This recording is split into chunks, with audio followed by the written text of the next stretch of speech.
வணக்கம். இன்னைக்கு நாம பார்க்க போறது நம்ம எல்லாருக்கும் பிடிச்ச பிள்ளையார் பத்தி. குறிப்பா அவருக்கு ஏன் நாம சிதறு தேங்காய் உடைக்கிறோம்?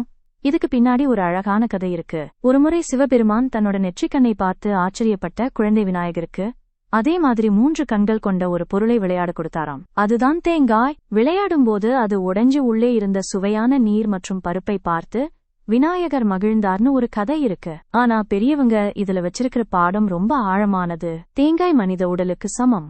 மேல இருக்கிற நார் நம்ம தலைமுடி, கெட்டியான ஓடு நம்ம மண்டை ஓடு, உள்ள இருக்கிற நீர் நம்ம ரத்தம். பழங்காலத்தில் உயிருக்கு மாற்றா ரத்தம் சிந்தாம செய்யற ஒரு பலிதான் தேங்காய் உடைக்கிறது. ஆனா இதுல இருக்கிற கருத்து என்ன தெரியுமா? அந்த தேங்காயோட ஓடுதான் நம்மளோட ஈகோல்லது கர்வம். நான் என்னாலதான் முடிஞ்சது நினைக்கிறோமே அந்த ஆணவம். அந்த ஓடு உடையாத வரைக்கும் உள்ள இருக்கிற ருசியான பருப்பை எடுக்க முடியாது. அதே மாதிரிதான் கடவுள் முன்னாடி நிக்கும் போது நான் பெரிய ஆளுங்கிற ஆணவத்தை தேங்காய தரையில ஓங்கி அடிக்கிற மாதிரி அடிச்சு உடைக்கணும். அப்போதான் நம்ம மனசுக்குள்ள இருக்கிற கடவுளை பார்க்க முடியும். இனிமேல் தேங்காய் உடைக்கும் போது கணேசா, என் கர்வத்தையும் இதோட சேர்த்து உடைக்கிறேன், என்னை ஏத்துக்கோன்னு வேண்டி பாருங்க. மனசு லேசாகும்.